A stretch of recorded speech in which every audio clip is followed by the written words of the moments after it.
Wow, guys, Donald Trump destroys George Stephanopoulos. Check this out. And they will agree with me. On Saturday, you said that you would threaten to sue the 11 women who've accused you of sexual assault. You know, I hate that you waste time when we're talking about ISIS and we're talking about jobs and you're still bringing that up. Everybody wants to bring it up.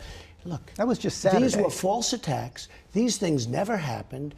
These people, I don't know these people. These things never, ever happened. This was out of the blue. It was made up, probably by the Clinton campaign. Do you have any evidence of that? Well, many of the stories have already been debunked. Many of the stories have already been debunked. As you know. The People magazine story, they brought forward 6 witnesses. Why didn't she write the story 12 years ago? She says she was afraid. Oh, she was afraid. Give me a break. She was afraid to write it. She would have gotten the Pulitzer Prize. Give me a break. She was afraid. And she had the butler as a witness, right? Who no longer works for me. So she had the butler as a witness, except for one problem. 6 corroborating witnesses. Excuse me. There was nobody corroborating. They said years later she talked about it.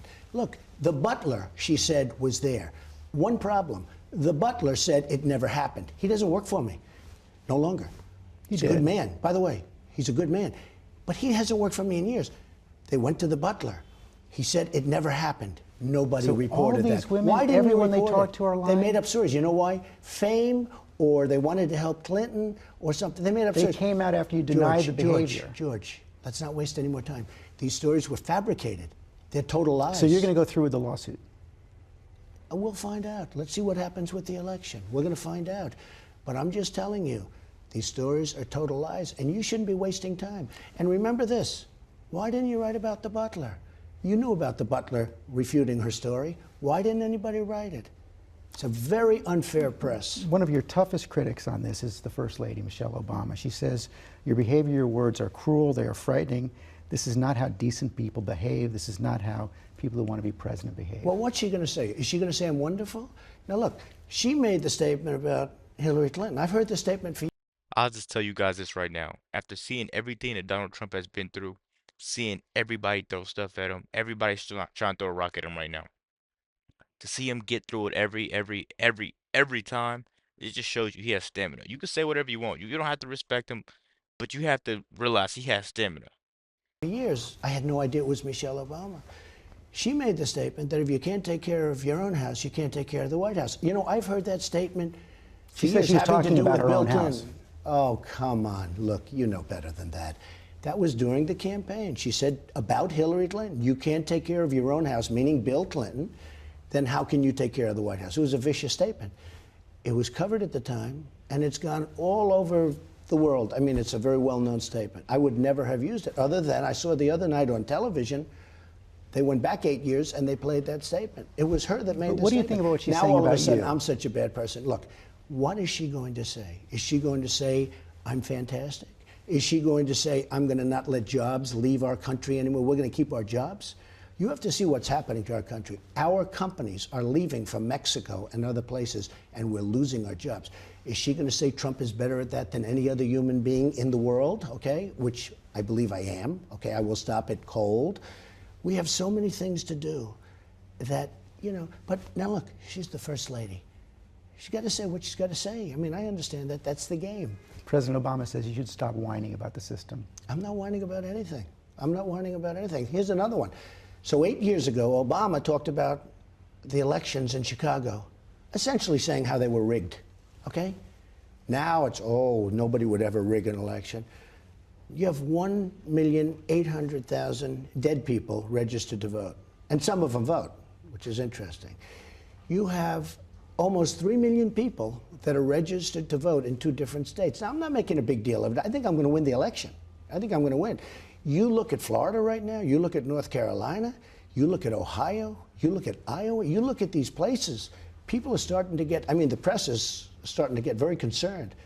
And I see it all over the news this morning. But you look at what's going on in Florida, where the lines are 4 blocks long, and most of those people have red hats on. I'll tell you what, things are going to be a little bit different. You do sound pretty energized today. When you look back over the sweep of this campaign, going back to last June, is there anything you regret? Oh, absolutely. I'd love to have done certain things over, but you can't.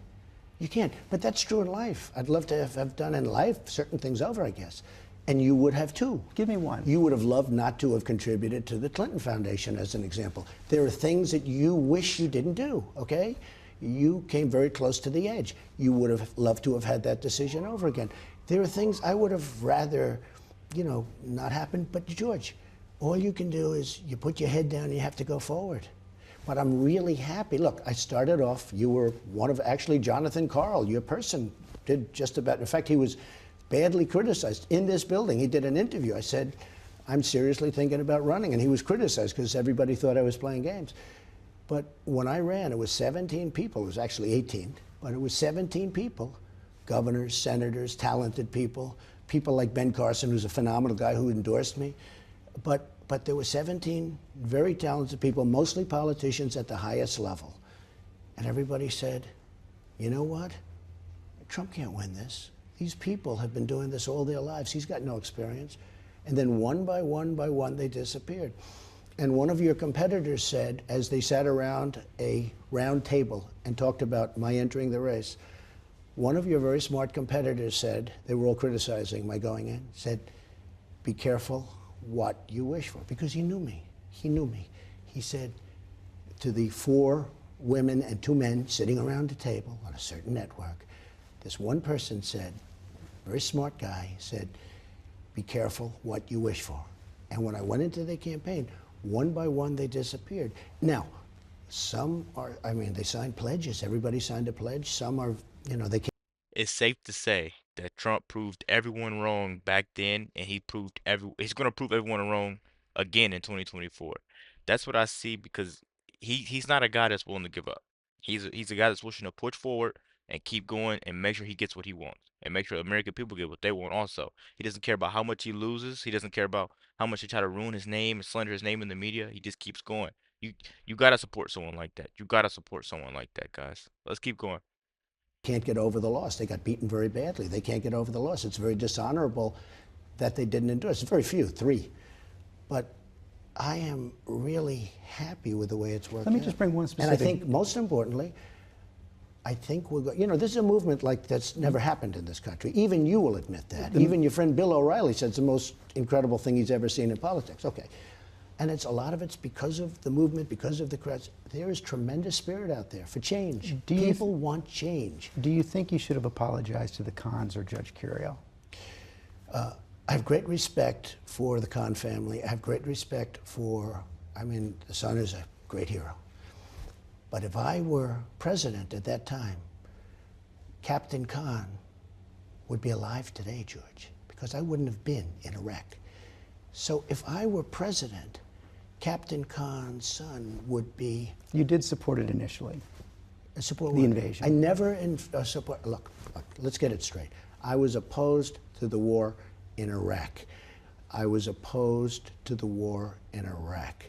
And for the most part, the honest people agree with it. But right from the beginning, I was opposed. That was way before the war started, and that was the first time I was ever even asked about Iraq, and I gave a very, like, I don't know, who knows. Right at the beginning. That was long, that was way before. If you look at just before the war started, I said, don't do it, it's a mistake, you're going to destabilize the Middle East. From the beginning, I was opposed to the war in Iraq. Then they did magazine articles right after the war started. I was opposed to it then, and that was 100%. Had I been president, Captain Kahn would be alive today. We wouldn't have been in this horrible, horrible mistake of the war in Iraq. We made a mistake in going in, and Barack Obama and Hillary Clinton made a terrible mistake in the way they took us out, because we created a vacuum. They got out so badly. It was so, I can only use the word stupid. The way they got out of the war in Iraq was so bad. They left the vacuum, ISIS formed. ISIS now, George, is in 32 countries. Remember, he said the JV, Univercity. ISIS now is in 32 countries. And Hillary Clinton, she says she's going to stop them. Why didn't she do it before? Why didn't she do any of the things before? You know, she's been there, George, for 30 years. All of these things happen. Now she says she's going to do this. Why didn't she do them before? Final question. I heard backstage Colonel Dolan said that you said Hillary Clinton was a tough and talented lady. She said, if I win, we have to work together. I know you think you're going to win. If she wins, Are you prepared to work I with her? just want to make that decision at a later date. I'm not saying I'm not or I am. I just don't want to tell you today. I want to make that decision at the appropriate time. Hopefully, I won't have to make that decision. I really believe we're going to win. We're going to win Florida. We're going to win Ohio. We're going to win North Carolina. I think we're going to win Pennsylvania. You have to see what's going on in Pennsylvania. The crowds and the people getting ready. I think we're going to win Pennsylvania. I went to school there. I know it very well. I have amazing relationships. You look at the steel workers, the miners, they're all voting for Trump. I mean, she's against those industries. So I think we're going to win Pennsylvania too. I think you will be very surprised. We'll see. Mr. Trump, thanks very much. Thank you very much. I feel so bad for George, guys. He was wishing and praying that ABC didn't make him interview Donald Trump. We could see he didn't do any research on Donald Trump before this. All he had was a bunch of gotcha questions, stuff that he's seen inside the media. But as always, Trump handled himself well and he destroyed George. Let me know what you guys think about this video. Be sure to like, comment, subscribe if you're new. And as always, let me know what you react to. We're out.